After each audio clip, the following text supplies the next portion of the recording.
I realized I haven't done a mailbag video in a really long time, and I was more or less doing these once a month during the season or during the off season, but I've kind of been letting them slip as of recently. Really, the last one I did was the live Q&A, which was at the start of this off season, which, by the way, let me know if you guys would like another live Q&A session, and I'll try to have another one shortly before the season starts. But anyway, I had a lot of great mailbag questions from you guys on the community page, and that's what I'll be going over in this video. So what's going on, everyone? You are listening to Bulls Central here. Hope you're all doing well.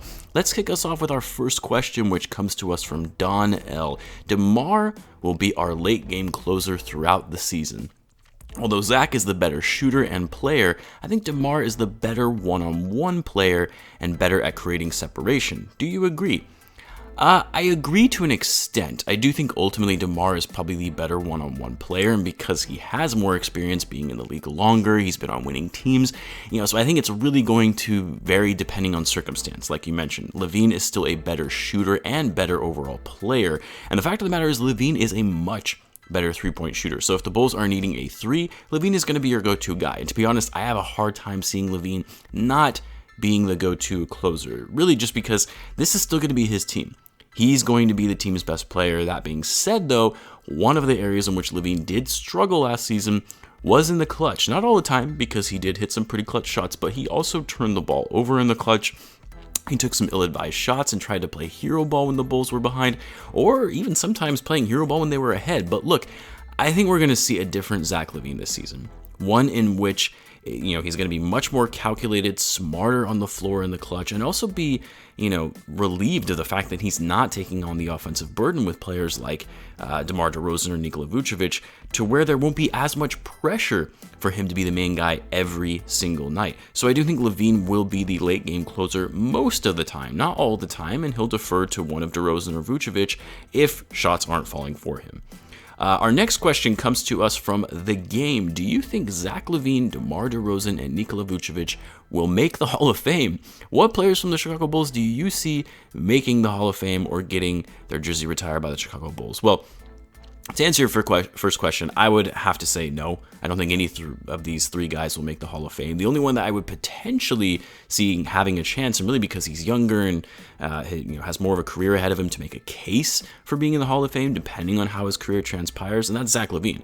But even then, you're talking about Lavine really needing to break out, getting more AllStar selections, more All-NBA selections, actually making the playoffs and making playoff runs, and obviously winning titles helps, although there have been multiple players who have made the Hall of Fame that have never won a title, but it, again, certainly helps.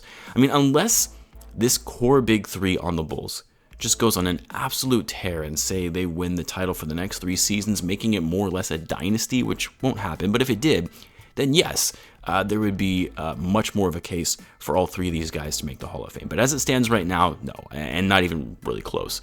Now, as far as players who should get their jersey retired, I actually made a video on this back when I first started the channel, and really the only players who I could see at least having their jersey retired at the moment would be Rose and Noah, and that's mainly because the Bulls are pretty strict in terms of whose jersey they retire. And it's part of the reason why in their franchise history, only 4 numbers in total have been retired. So they're not just going to retire anybody's jersey for anything. So even any current Bulls players, I mean, unless this team, again, breaks out and starts winning multiple championships, I can't see it happening. Again, Rose, Noah, those are the 2 most likely candidates. I know some people talk about Dang or Heinrich, but if that was actually the case, they would have done it already because those players have been retired for some time now. Next, we've got Justin Caldero. Who would win in a one-on-one matchup between prime Joakim Noah or prime Dennis Rodman?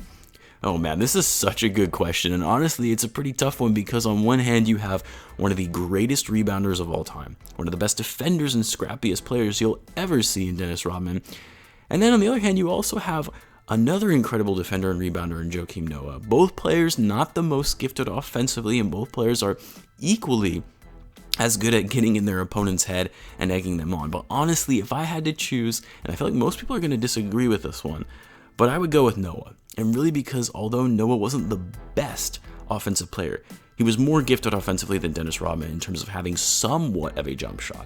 And really I say somewhat because we all know Noah wasn't really known for his jump shot, but he could knock them down occasionally. Rodman really couldn't. Not only that, but Noah was more crafty with his footwork in the paint and posting up on offense. And at the end of the day, Noah was bigger than Rodman, which, don't get me wrong, Rodman never let anyone bully him, even if it was a center who had 6 inches on him, but Noah would have the size advantage and slight offensive advantage in a one-on-one game. So I'm giving the edge to Noah. It would be a very low-scoring game. Neither of these guys would really, score on each other. They would just be defending each other like crazy on every possession. But this is a good question. I really like it.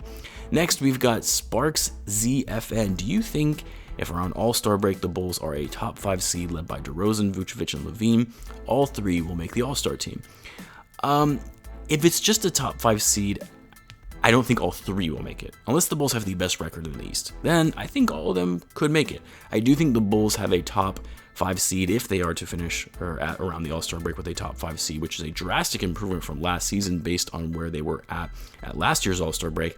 I definitely think 2 of them will at least be in the All-Star game. I think Lavine will definitely be there, and I think DeRozan and Vooch would be the other selection depending on who is performing better between the two, or really who has been the bigger contributor to the Bulls winning.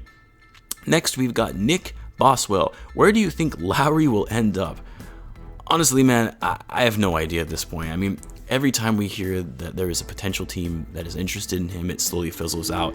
At one point, I thought Lauri was for sure going to the Hornets, then it was the Mavs, then it was the Timberwolves, and we haven't really heard much of anything in the past week or so. So your guess is as good as mine, and I wouldn't be that shocked if somehow he ends up taking the Bulls qualifying offer and stays with the team for one more year to improve his value for a better contract, because clearly he's not going to get the offer sheet that he was seeking. Next, we've got Tim Brazil. If we had Acme instead of Garpax in those prime Rose years, would they have built us a championship team? Well, the thing about those prime Rose years and what Garpax assembled, they really did assemble a championship team. That was a title contending team, but they ran into Rose getting injured. Now, could they have done a better job at building that team out even further and not being so dependent on Rose as their number one option on offense? Yeah, absolutely. But really running into those injuries that Rose sustained was not something Garpax really could have helped. But I think before Rose got injured, say in the 2011 season or even right before that, yes, absolutely. I think that a front office like Acme would have snagged at least one of LeBron, Wade, or Bosh instead of a consolation prize of Boozer. And that would have resulted in a championship. Not only that, but even after Rose went down, they would have been more aggressive in building the team out to being at least strong and competitive without Rose. And I think when you saw that this Bulls team was still good even without Rose, or even when Rose returned because you had the emergence of Jimmy Butler after he came back, yeah, this could have been a team that won a championship, even though Rose wasn't back to 100% to his old self, because they would have maximized Butler, Rose, and Noah and put stronger pieces around them to compete against a team like the Cleveland Cavaliers when LeBron James was leading that. Next, we've got Antonio. How do you think the home opener versus the Pelicans will be? Packed arena?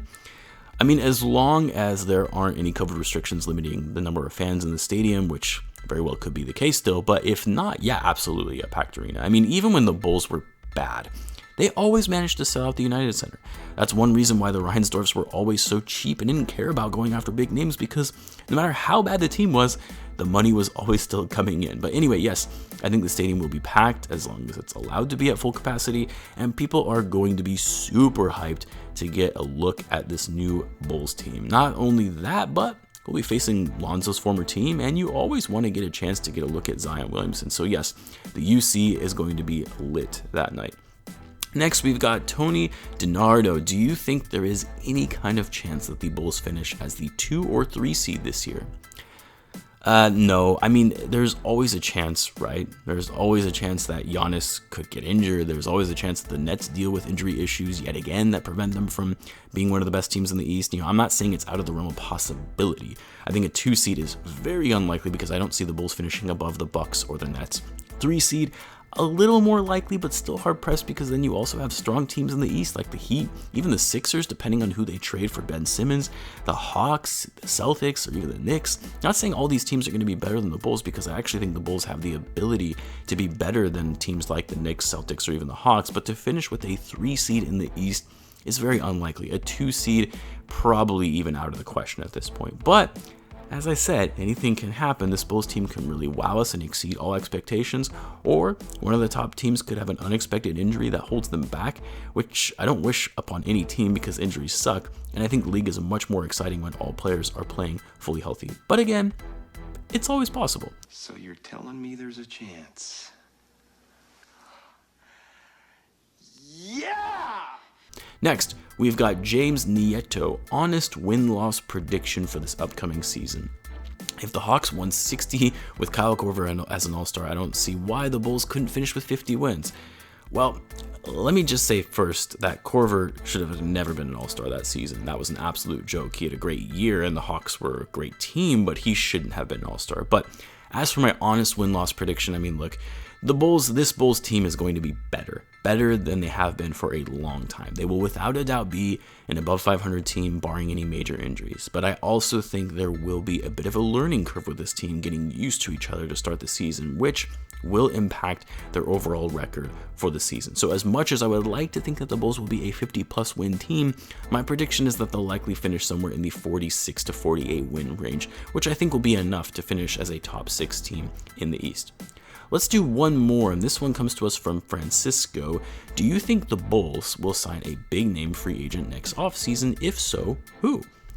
I do, and I think it'll be Zach Lavine. He's a big name. He'll be a free agent, and, he's based on the Bulls and their improved performance. They'll be making the playoffs for the first time. He's going to re-sign with them. But no, I mean, in all seriousness, since I think your question was more on any other players who will be free agents next offseason.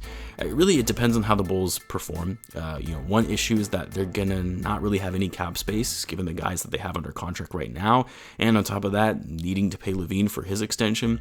You add that to the fact that the Bulls already have a strong core and star talent. So really you're looking at next offseason at more rounding out the roster with more role players, because adding other big names may just impact chemistry more than anything. And then if you look at the actual free agents who will be available in 2022 at this point anyway, the list of players really isn't that strong outside of Bradley Beal, who really wouldn't fit with this roster when you already have guys like Zach Lavine and DeMar DeRozan. Beal is a great player and he'll be great on any team, but the Bulls already have the offensive firepower behind Lavine and DeRozan in that role that Beal would play.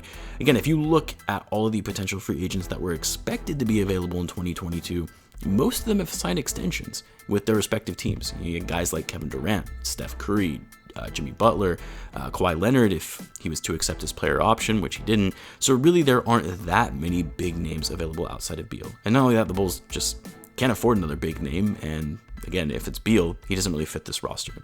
Anyway, I'll end it there for this episode of Mailbag Questions. Like I said, I'll try and have more of these consistently, say on a monthly basis.